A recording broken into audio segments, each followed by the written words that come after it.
जय हिंद मेरे प्यारे विद्यार्थियों, मैं विजय कुमार पाल आप सभी लोगों का अपने YouTube channel wisdom education hub में स्वागत करता हूं।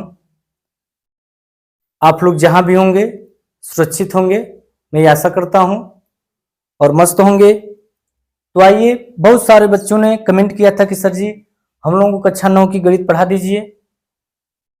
तो आज हम शुरू करेंगे कक्षा 9 के लिए, और ये हमारी पहली क्लास है कक्षा 9 के लिए। तो हम पढ़ेंगे, इसमें किताब रहेगी डॉक्टर मनोहर रे की, और डॉक्टर मनोहर रे में हम पहला लेसन शुरू करेंगे संख्या पद्धति, और संख्या पद्धति का प्रश्नावली 1A हम शुरू करने जा रहे हैं। फिर से हम बता दे रहे हैं, किताब रहेगी हमारी डॉक्टर मनोहर रे की, और पाठ का नाम रहेगा संख्या पद्धति, यही पहला लेसन है, और प्रश्नावली हमारा है प्रश्नावली 1A। शुरू करते हैं पहला क्वेश्चन।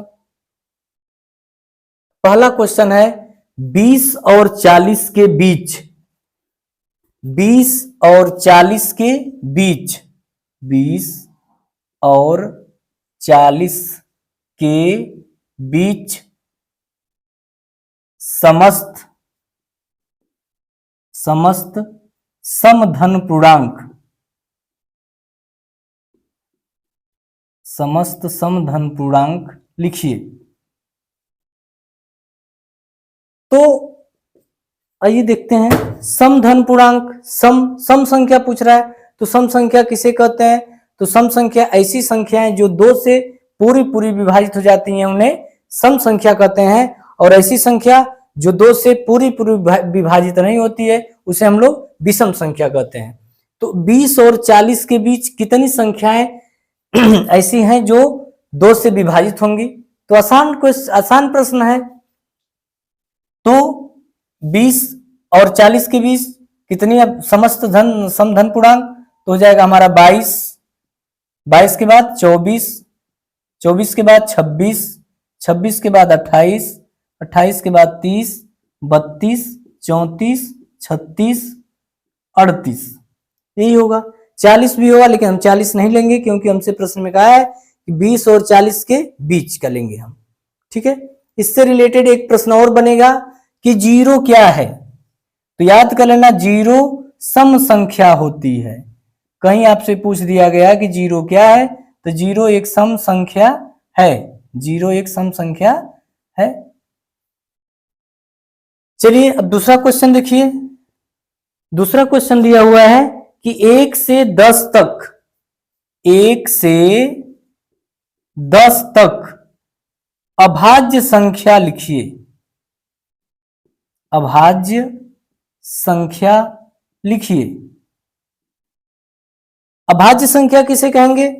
अभाज्य संख्या ऐसी संख्याएं जो एक या स्वयं से विभाजित हो, अन्य किसी तीसरी संख्या से विभाजित न हो, ऐसी संख्याओं को हम अभाज्य संख्या कहते हैं। तो अभाज्य संख्या देखिए, तो अभाज्य संख्या जैसे 5 है, 5 बताइए किससे किससे कटेगा? 5 या तो 1 से विभाजित होगा या फिर 5 से। तो 5 कैसी संख्या हो गई? अभाज्य संख्या। 6 देखिए 1 से भी कटेगा, 6 से भी कटेगा, आप कहेंगे तो 2 से भी कटेगा, और फिर कुछ लोग कहेंगे तो 3 से भी कटेगा। तो ऐसी संख्या जो एक और स्वयं के अलावा किसी और संख्या से विभाजित हो जाएगी, तो अभाज्य संख्या नहीं होगा। तो हमारी 5 ऐसी संख्या है अभाज्य संख्या, क्योंकि ये 1 से कट रही है और 5 से। तो उसी प्रकार आइए इसमें हम लोग खोजते हैं। तो 1 नहीं लेंगे, हमारा संख्या होता है 2, 3, 5, 7। 9 लेंगे तो 3 से भी कटेगा, यानी 2, 3, 5, 7। इससे संबंधित एक बहुत ही इंपॉर्टेंट सवाल बन जाता है, हर वनडे एग्जाम में पूछता है कि सबसे छोटी अभाज्य संख्या, सबसे छोटी अभाज्य संख्या। तो सबसे छोटी अभाज्य संख्या क्या है? सबसे छोटी अभाज्य संख्या 2 है। ये तो अभाज्य हो गया, सबसे छोटी 2। एकदम इसको एकदम याद कर लीजिएगा कि सबसे छोटी अभाज्य संख्या क्या होती है? 2। कहीं कहीं भी प्रश्न पूछ देता है कि सबसे छोटी भाज्य संख्या, तो सबसे छोटी भाज्य संख्या है 4, क्योंकि 2 के बाद 3 आएगा, ये भी अभाज्य है। 4 नहीं लिखे ना, 4 यानी कि 4 किससे किससे कटेगा? देखिए 4 1 से भी कटेगा, 4 से भी कटेगा और 2 से भी कटेगा, यानी कि सबसे छोटी भाज्य संख्या क्या होती है? 4 होती है। ठीक है, आइए तीसरा प्रश्न हमारा क्या कर रहा है? तीसरा प्रश्न कर रहा है कि 2a + 1 का क्रमानुयायी लिखिए। 2a + 1 का क्रमानुयायी लिखिए। तो क्रमानुयायी का मतलब क्या होगा? क्रम से। क्रमानुयायी यानी क्रम से अगली संख्या जो आएगी, जैसे हम लोग पिछली कक्षाओं में हम लोगों ने पढ़ा है अनुवर्ती संख्या, पूर्ववर्ती संख्या। अनुवर्ती किसे कहते हैं? जिसमें एक जोड़ देते हैं उसे हम अनुवर्ती कहते हैं, और जिसमें से एक घटा देते हैं उसे हम पूर्ववर्ती कहते हैं। तो अनुवर्ती का मतलब ही होता है क्रमानुयायी। तो क्रमानुयायी मतलब क्रम से। अगर 4 की क्रमानुयायी हम पूछें तो आप एक जोड़ के बता दें कितना? 5। 6 का क्रमानुयायी अगर हम पूछें तो 6 में एक जोड़ के आप कितना बता देंगे? 7। तो उसी प्रकार इसका क्रमानुयायी पूछ रहा है, तो 2a + 1 में हम क्या जोड़ देंगे बच्चा? एक जोड़ देंगे, यानी कि 2a + 1 + 1 अर्थात 2a + 1 1 कितना हो जाएगा? 2 हो जाएगा। यही हमारा क्या हो जाएगा? रिजल्ट हो जाएगा कि 2a + 1 का क्रमानुयायी क्या होगा? तो 2a + 1 का क्रमानुयायी हो जाएगा 2a + 2 होगा। ठीक है, कोई दिक्कत? तो चलिए अब इसको हम, अगर आप स्क्रीनशॉट लेना चाहेंगे तो ले लीजिए, और हम लोग अगला सवाल चौथा नंबर शुरू करते हैं। अगर आप लोग थोड़ा सा भी ध्यान अगर देंगे तो हमें पूरा भरोसा है कि फिर आपको कोई चैनल देखना ही नहीं पड़ेगा संख्या पद्धति के लिए। इससे सटीक नहीं मिल पाएगा कहीं। आइए चौथा नंबर सवाल है हमारे पास, एकदम अपने भाषा में हम पढ़ेंगे कि 2/3 का योगात्मक प्रतिलोम क्या होगा? 2/3 का योगात्मक प्रतिलोम क्या होगा? हल करेंगे। योगात्मक प्रतिलोम समझिए किसे कहते हैं। हमारी भाषा में सीख लीजिए, किसी भी संख्या का अगर योगात्मक प्रतिलोम पूछे तो आपको कुछ नहीं करना है, जिसका योगात्मक प्रतिलोम पूछे उस संख्या के आगे माइनस चिन्ह लगा दीजिएगा, हो गया योगात्मक प्रतिलोम। तो जैसे 2/3 का अगर योगात्मक प्रतिलोम पूछे तो इसको हम बंद करेंगे कोष्टक में और आगे लगा देंगे माइनस, हो गया योगात्मक प्रतिलोम। कोष्टक नहीं भी लगाएंगे, केवल -2/3 लिख देंगे, ये भी हो गया। एक बात और दिखा रहे हैं आप लोगों को, -2/3 लिखिए या 2/-3 लिखिए या -2/3 ऐसे लिखिए, ये सारे एक ही है। ये भी है, ये भी है, ये नहीं कि ये सही है, ये सही है, तीनों सही है, चारों सही है बच्चा। यानी किसी भी संख्या का अगर योगात्मक प्रतिलोम पूछे तो उसके आगे हम क्या लगा देंगे? माइनस चिन्ह लगा देंगे। और माइनस को हम कहीं भी लगा सकते हैं, अगर बटे में है तब, भिन्न के रूप में है तब। तो योगात्मक प्रतिलोम समझ में आ गया। जैसे सवाल में पूछ देगा कि 5a - 3 का योगात्मक प्रतिलोम, तो आप इसके आगे क्या लगा देंगे? माइनस।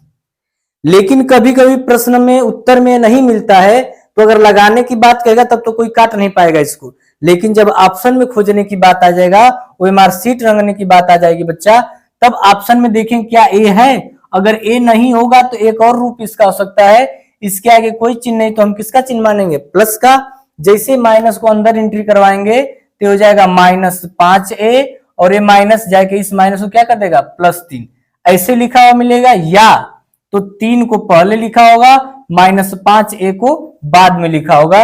इन चारों ऑप्शनों में से एक ऑप्शन आपको निश्चित मिलेगा, और नहीं मिलेगा लगाने की बात कहेगा तो तीनों में से किसी को आप लगा देंगे, कोई नहीं आपका रिजल्ट काटेगा बच्चा। ठीक है, तो चलिए इसका तो हो गया। यानी हम किसी भी संख्या का अगर हम योगात्मक प्रतिलोम लिखेंगे तो आगे क्या लगा देंगे? माइनस लगा देंगे। ठीक है, अब चलिए हम लोग पढ़ते हैं 5वां प्रश्न।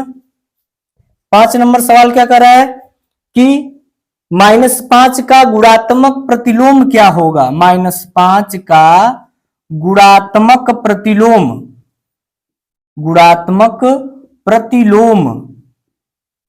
क्या होगा? तो गुणात्मक प्रतिलोम किसे कहते हैं? योगात्मक प्रतिलोम तो आप समझ गए कि आगे माइनस का चिन्ह लगा देते हैं। गुणात्मक प्रतिलोम क्या होता है, ये भी सरल भाषा में समझिए। अगर 4/5 का गुणात्मक प्रतिलोम पूछे, अब इसको पलट दीजिए, यानी पलट देंगे तो हो जाएगा 5/4। अगर यही पूछ दे -3/2 का योगात्मक प्रतिलोम, इसको पलट दीजिए 2/3। माइनस जहां मर्जी यहां लगा दीजिए, ये भी सही है, बीच में लगा दीजिए ये भी सही है, नीचे लगा दीजिए ये भी सही है, आपकी मर्जी जहां मन करे वहां लगा दीजिए। तो गुणात्मक प्रतिलोम में हम क्या करते हैं, उसको पलट देते हैं। तो आइए हल कर देना इस सवाल को हम। तो -5 नीचे कुछ नहीं तो हम क्या लिख लेंगे 1, इसको पलट दीजिए यानी 1/5 हो जाएगा। जहां मर्जी वहां माइनस लगा देंगे, चिन्ह जो रहेगा गुणात्मक प्रतिलोम में चिन्ह नहीं बदलता है, ठीक है। योगात्मक में चिन्ह बदल देंगे, गुणात्मक में चिन्ह नहीं बदलते हैं, केवल उसको हम आपस में पलट देते हैं। चलिए 6 नंबर प्रश्न हम देखते हैं। 6 नंबर दिया कि P प्लस Q और P माइनस Q का योगात्मक प्रतिलोम क्या होगा। तो योगात्मक प्रतिलोम क्या होगा बच्चा, तो अभी हम बताएं कि योगात्मक कुछ नहीं करना आपको, क्वेश्चन में बंद है, बंद रहने दीजिए, आगे क्या लगा देंगे माइनस, हो गया योगात्मक। और इसका योगात्मक, इसको भी बंद कर रखने दीजिए, क्वेश्चन में बंद रहने दीजिए, आगे हम क्या लगा देंगे माइनस लगा देंगे, हो गया योगात्मक प्रतिलोम। कहीं कहीं अब इसको देखिए, अब इसका उत्तर ये भी हो सकता है, माइनस को अंदर भेज दीजिए तो ये -P हो जाएगा और ये -Q हो जाएगा, और इसको भी अंदर भेजिए तो -P हो जाएगा प्लस Q भी हो जाएगा। ये भी सही है, ये भी सही है, ये भी सब सही है, ठीक है। अब हम 6 तक हो गया, अब इसका स्क्रीनशॉट लेना चाहेंगे तो ले लीजिए, एक बार में 3 सवाल ये आ ही पा रहा है बोर्ड पे। चलिए मिटा देते हैं, 4 तक हो गया हमारा, 6 तक हो गया हमारा प्रश्न। और इस प्रश्नावली में हमको लग रहा है कि कुल 14-15 सवाल हैं। तो 7वां सवाल हमारे पास है कि x के किस मान के लिए, 7 नंबर प्रश्न है हमारे पास कि x के किस मान के लिए, किस मान के लिए 5 गुणे 3, 5 गुणे ब्रैकेट में 3 गुणे 2 बराबर 5 गुणे 3 गुणे x कथन सत्य है। प्रश्न हमारे पास है x के किस मान के लिए 5 गुणे ब्रैकेट में 3 गुणे 2 और 5 गुणे 3 ब्रैकेट क्लोज गुणे x कथन सत्य है। मिला जुला करके हमको x का मान बताना है। चलिए हल कर दे रहे हैं हम। 5 गुणे ब्रैकेट में 3 गुणे 2 कोष्टक बंद बराबर 5 गुणे 3 कोष्टक बंद x हो गया। गुणा कर लीजिए, 5 गुणे 3 दूना के 6 बराबर 5 तिहाई 15 गुणे x, 5 छका 30 बराबर 15 गुणे x, 15 इधर गुणा इधर क्या करेगा भाग, यानी 30/15 बराबर x, काट देंगे 15 दूना के 30 यानी x का मान आ गया 2, हमारा रिजल्ट हो गया। ठीक है, आइए 8 नंबर देखते हैं हम। 8 नंबर सवाल हमारे पास है कि पूर्णांकों में ऐसी कौन सी संख्या है जो स्वयं की योज्य प्रतिलोम होती है। पूर्णांकों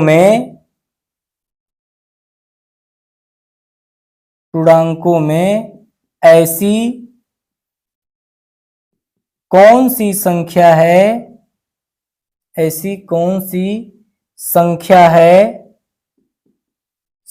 है जो स्वयं की योज्य प्रतिलोम है।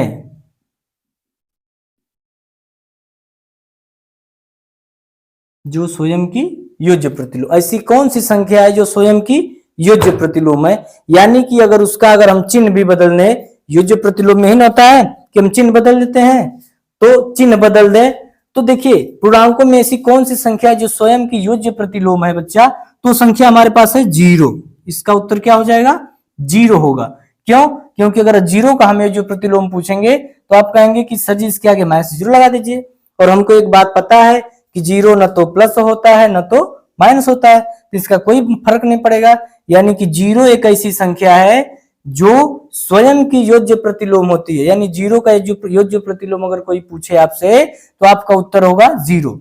जीरो का योज्य प्रतिलोम क्या होगा? जीरो। माइनस जीरो हम नहीं बोल सकते क्योंकि जीरो को हम माइनस में नहीं लिख सकते। जीरो न तो माइनस होता है न ही प्लस होता है, इसीलिए हमारा जीरो का योज्य प्रतिलोम क्या होगा? जीरो होगा। अब हम पढ़ रहे हैं 9वां नंबर सवाल कि a एक धन पूर्णांक है। रुक जाइए, इसको हम मिटा दे रहे हैं बच्चा। स्क्रीनशॉट लेना चाहेंगे तो ले लेंगे।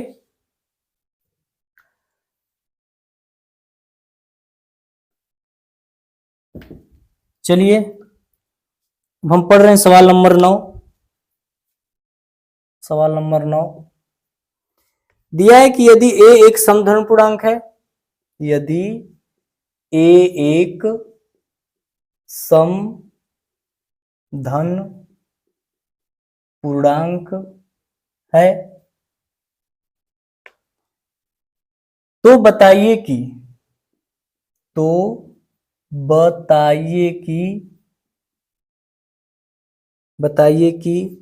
संख्या a माइनस 1 ब्रैकेट में a प्लस 1 सम है अथवा विषम।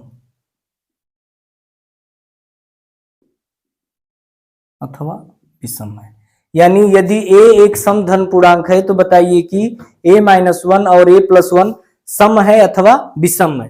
a के बारे में क्या कह रहा है? यहाँ पे a के बारे में कह रहा है कि यदि a एक समधन पूर्णांक है तो बच्चे हम a बराबर सम संख्या कोई मान लेंगे, आपकी जो मर्जी उसको मान लीजिए। तो हम a बराबर कोई संख्या मान ले रहे हैं, तो हम a बराबर मान ले रहे हैं 4, क्योंकि 4 क्या है? समधन पूर्णांक है। अब 4 ना मान के 2 मान लीजिए, 6 मान लीजिए, 8 मान लीजिए, जो आपकी मर्जी वो मान लीजिए। तो हमने क्या मान लिया? 4 मान लिया।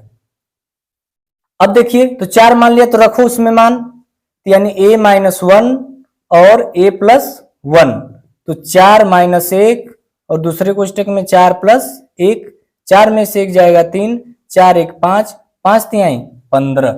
अब बताइए जो 15 हमारा है तो सम संख्या है अथवा विषम, तो इसकी जांच कैसे होगी? क्या यह 2 से विभाजित होगा? देखिए 2 के पारा में आएगा? नहीं आएगा। जब 2 के पारा में नहीं आया बच्चा तो इसका मतलब एक कैसी संख्या है? विषम संख्या है। जरूरी नहीं कि आप लोग कुछ दूसरा अंक लेंगे तो आप लोगों का कुछ दूसरा आएगा, 17 आएगा, 21 आएगा, लेकिन विषम ही आएगा, सम नहीं आ सकता, नहीं तो आप रख के देख लेंगे। चलिए 10 नंबर देखते हैं। 10 नंबर सवाल कर रहा है कि संख्या रेखा पर 5 और 7 का योग लिखिए। संख्या रेखा पर 5 और 7 का योगफल लिखिए। तो पढ़े हुए हम लोग 5 और संख्या रेखा बना लेंगे। हम लोग बीच में हो जाता है 0, इधर होता है -1, इधर होता है -2 और इधर होता है हमारा 1 होता है, फिर 2 हो जाएगा, 3 हो जाएगा, 4 हो जाएगा, 5 हो जाएगा, 6 हो जाएगा, 6 हो जाएगा, 7 है, 8 है, 9 10 11 12 13, बहुत सारे होंगे। इधर भी अनंत हो जाएगा, इधर माइनस इन्फिनिटिव अनंत हो जाएगा, इधर प्लस अनंत हो जाएगा। कहां तक हम जाएंगे? तो हमको पहली संख्या लेना है। इस सवाल को हम लोग पढ़ चुके हैं, 3 4 5 से ये भी आता है।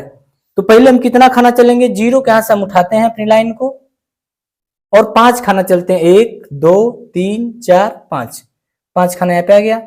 इसको ऐसे कर देंगे और इसको ऐसे हम मिलान कर देते हैं। अब कितना चलना है? 7, यहां से फिर हम उठाएंगे, 7 चलेंगे, 1 2 3 4 5 6 7, इस खाने को गिनते हैं, 7 यहां तक आ रहा है। अब इन दोनों को हम आपस में क्या कर देंगे? जोड़ देंगे। फिर ऐसे बड़ा बना लेते हैं, बड़ा बनाने के बाद यहाँ पे ऐसे कर देते हैं। अब इसमें लिख देंगे 5 धन 7 बराबर 12। यही हो गया हमारा संख्या रेखा। कोई दिक्कत इसमें ज्यादा नहीं बच्चा, इसको हम लोग पढ़ चुके हैं पीछे कक्षाओं में, थोड़ा मत देख लें तभी आज ध्यान आ गया कि अच्छा ऐसे ऐसे होता है। चलिए सवाल नंबर 11 देखते हैं, रफ कर देते हैं, स्क्रीनशॉट लेना चाहेंगे तो ले लेंगे। चलिए मिटा देते हैं।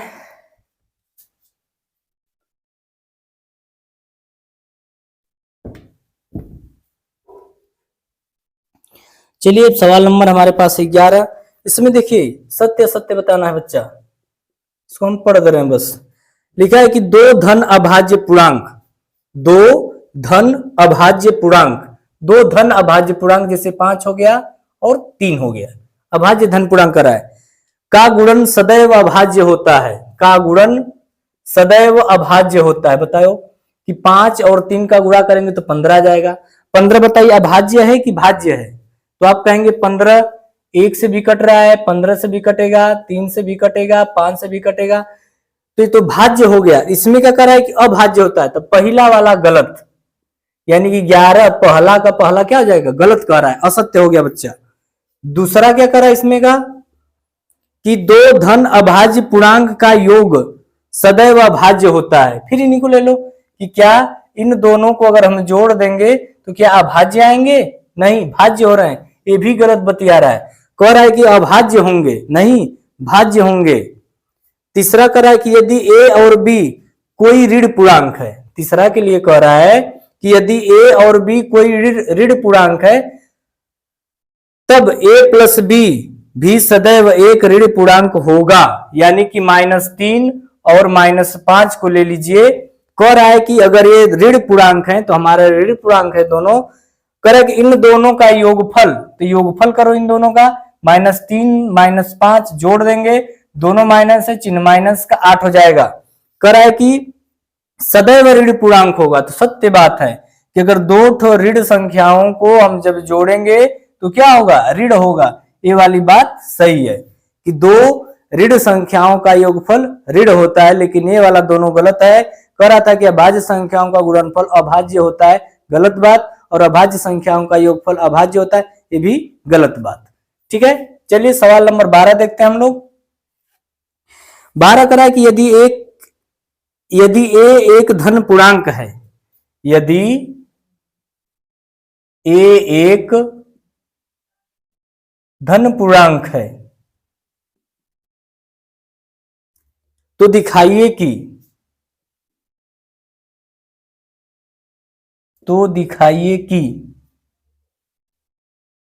संख्या ए ब्रैकेट में a+1, दूसरे ब्रैकेट में a+2, तीसरे ब्रैकेट में a+3, संख्या 24 से पूर्णतया विभाजित होगी।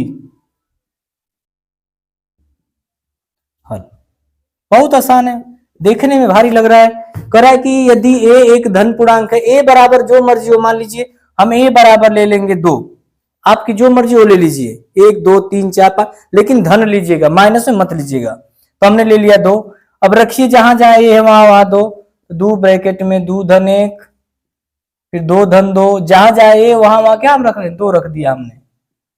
अब हो गया 2 2 और 1 कितना हो गया 3, 2 2 कितना हो गया 4, 2 3 कितना हो गया 5, सबका गुणा कर दो बच्चा, 2 तिहाई 6, 6 चौके 24, 24 बचे 120।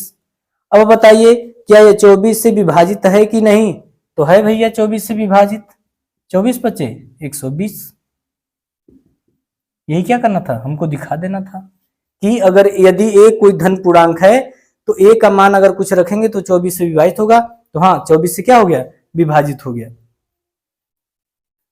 अगला सवाल है 13 नंबर। कुल 15 सवाल हैं बच्चे, तो हम लोग जिसमें से 12 सवाल हम लोगों ने कर लिया, 3 सवाल और हैं।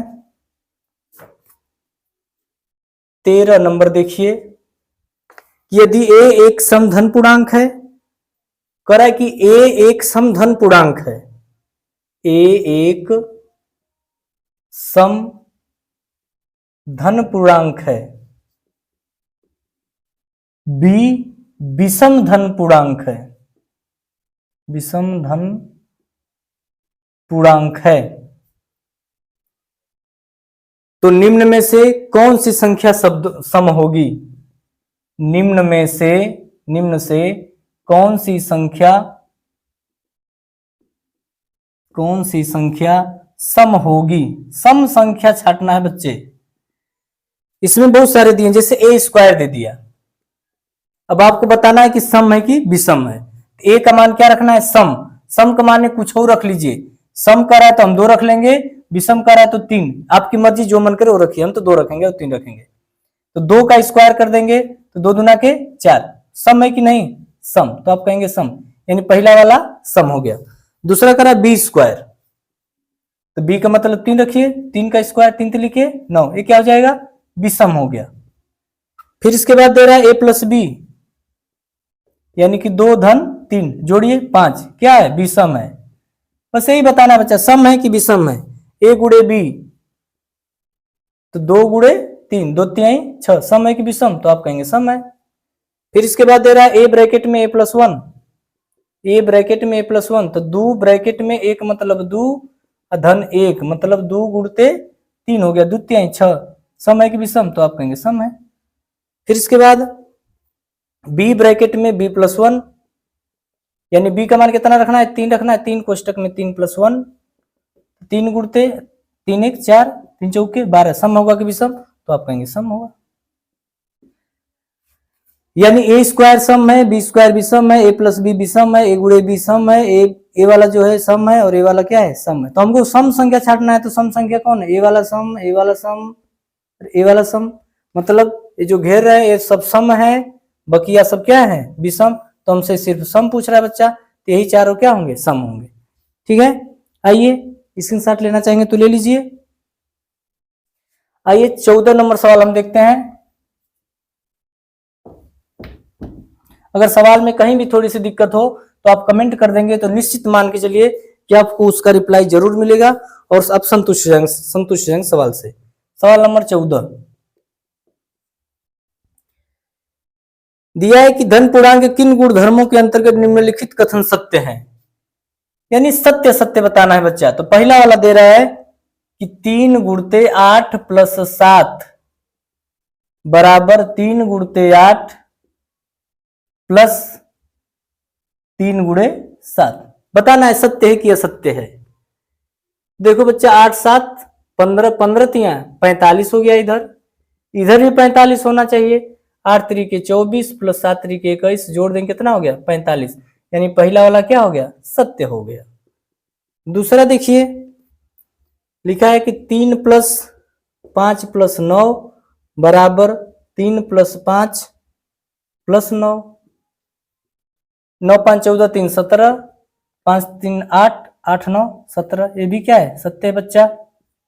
तीसरा देख लीजिए 3 गुणते 2 बराबर 2 गुणते 3, ये भी क्या है? सत्य है। 4 नंबर देख लीजिए, दिया है कि 3 गुणे 5 बराबर 1 गुणते 5, ए का मान 3 होगा। देख रहे हैं 3 रखे तो इधर 3 5 15 हो जाएगा, यहाँ में 3 रखेंगे 3 5 15, ये भी क्या है? सत्य है। खत्म हो गया। लास्ट सवाल है 15 नंबर, इसमें कहीं समस्या हो तो पूछिए, मिटा दे रहे बच्चा। लास्ट है 15 नंबर, संख्या रेखा पर